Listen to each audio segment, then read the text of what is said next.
అయితే సేమ్ దీని లెక్కనే ఉన్నదా? అవి పోయినాయి, అసలే పోయినాయా? ఒకసారి చూడండి, మీరు కాయ సైజ్ కూడా చూడండి.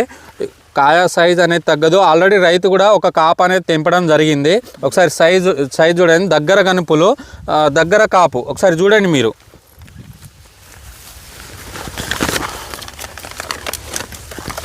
చిన్న చిన్న మొత్తం ఇరిగిపోయినాయి కింద.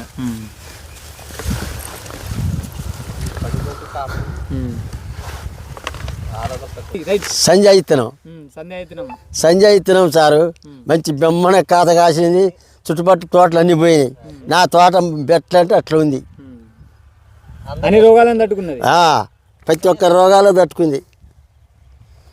అందరు వేసుకోవచ్చు.